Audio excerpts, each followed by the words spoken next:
पहले मैं इस एक भाई का जवाब ज़रूर देना चाहूँगा और हालाँकि ये पूरे भारत को ये जवाब देना बहुत ज़रूरी है कि सर खान सर के घूंघट विवाद के ऊपर में आप क्या कहेंगे? देखो मेरे भाई, मैं जब से शादी से आया हूँ तब उसके बाद में काफ़ी अलग-अलग लोगों के यहाँ पर मैंने वीडियो देखे जहाँ पर उन्होंने सीधा ये कहा कि एक तरफ खान सर महिला सशक्तिकरण की बात करते हैं, लेकिन वो अपने घर में ही घूंघट प्रथा लेकर के चल रहे हैं। ठीक है? तो शुरुआत उनको अपने घर से करनी चाहिए। दूसरे ने यहाँ पर ये कहा कि ये खान सर का जो है सोच दिखाता है कि वो कितना खुले मन के हैं। ठीक है? उनकी सोच बहुत ही छोटी है।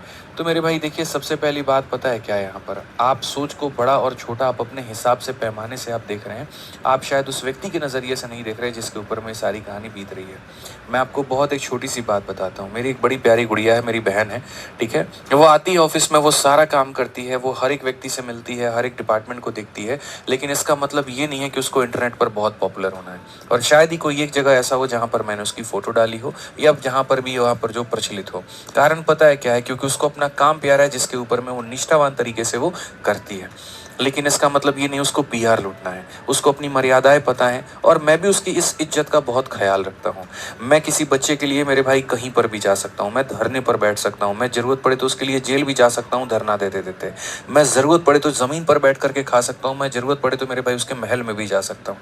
लेकिन इसका मतलब ये नहीं कि मैं जहाँ-जहाँ पर जाऊँगा अपने परिवार को भुक्तभोगी बनाऊँगा। जो व्यक्ति मेरे साथ में होता है उसकी इज़्ज़त का ख़्याल रखना भी मेरे लिए सबसे बड़ी सम्मान की बात है और शायद इस बात का इंसान फेरों में वचन भी लेता है। तो खान सर अगर आपके लिए कहीं पर नहीं आ रहे, तो मैं मानता हूँ यहाँ पर वो गलत हैं। लेकिन अगर वो व्यक्ति के साथ में जो दूसरा पर्सन है, जो उसका जीवन पार्टनर है, जो उसका लाइफ पार्टनर है वहाँ पे, ठीक है? वो कोई शोपीस नहीं है जिसको सरेआम हर किसी को दिखाया जाए। घर वालों ने उसको देखा, बहुत बढ़िया तरीके से यहाँ पर सारी चीज़ें हुईं, तो अब आवश्यकता और क्या है? वो तो अपना पर्सनल चॉइस हो जाता है ना। क्या पता यहाँ पर उनकी खुद की पर्सनल मर्ज़ी ना हो, ठीक है? कि हाँ भाई, मुझे यहाँ पर सबके बीच में फ़ेमस नहीं होना। देखिए, हम आपके लिए आए हैं और हम आपको जानते हैं, हम आपके लोगों से मिल लेंगे, नमस्ते कर लेंगे। मेरे लिए बड़ी बात है, बट मुझे अपने आप को शोपीस नहीं बनाना, दुनिया के आगे वायरल नहीं करना। तो इसमें यहाँ पर उनकी गलती क्या है? क्योंकि यार जिस लेवल की पॉपुलैरिटी है ना उस इंसान की, जिस लेवल की पॉपुलैरिटी है, आप समझिए वहाँ पर बहुत आसान होगा, वो जहाँ पर भी काम करती हैं वो अपना काम नहीं कर पाएँगी।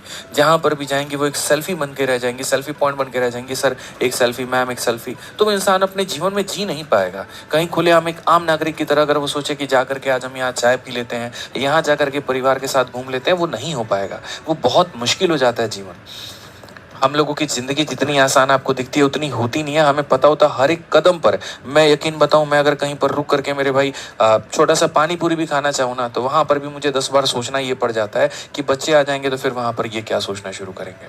हर कदम पर मेरे भाई फूँक-फूँक करके चलना पड़ता है। ये सोशल मीडिया का ज़माना ही ऐसा है, कौन कहाँ से मोबाइल निकाल करके किस तरह की वीडियो बना देगा, किस तरह से किसके साथ में अटैच कर देगा। एआई का ज़माना ऐसा है कि किसी के चेहरे पर किसी की बॉडी लगा दो, किसी के बॉडी पर कुछ चेहरा लगा दो और किसी भी तरीके से वायरल कर दो, बाद में वो इंसान खुद में पीड़ित रहता है। तो मैं नहीं मानता हूँ कि यहाँ पर भी कहीं ये गलत है। हर इंसान की एक अपनी पर्सनल चॉइस है और इसमें वो स्वतंत्र है अपने विचारों के साथ में अपनी बात को रखने के लिए, ठीक है? अपने मतलब एक्शंस को रखने के लिए। उन्होंने बुलाया, अगर आपको सम्मान में कहीं कमी दी हो तो आप वो बताओ, अगर आपको इज़्ज़त में कहीं पर कमी दी हो तो वो बताओ, बट मुझे नहीं लगता कि यहाँ पर ऐसा कुछ भी हुआ है। दूसरा, यहाँ पर जो है कुछ लोगों को ज़्यादा ही दर्द हो रहा है तो मैं उसके लिए भी कह दूँगा, हमारे गाँव में कहावत है कि पतोह से जेठ जो होता है वो पर्दे में रहता है, जेठ से पतोह जो होता है पर्दे में रहता है। बाकी जब हमारे बिहार के संस्कृति से आप इसको जोड़ करके देखेंगे तो छोटे भाई की पत्नी और जो बड़ा भाई होता है यहाँ पर, ये आपस में जेठ और बहू का इनका नाता होता है और कभी भी यहाँ पर जेठ और बहू आमने-सामने नहीं आते हैं, ठीक है? तो जितने भी लोग हैं मेरे भाई जो बड़े यहाँ पर आए थे उनसे, ठीक है? तो उनको काहे बात का दर्द हो रहा है भैया? ऐसे तो जेठ पर्दे में न रहता है, तो क्या दिक्कत हो गया है हमें बताइए, ठीक है?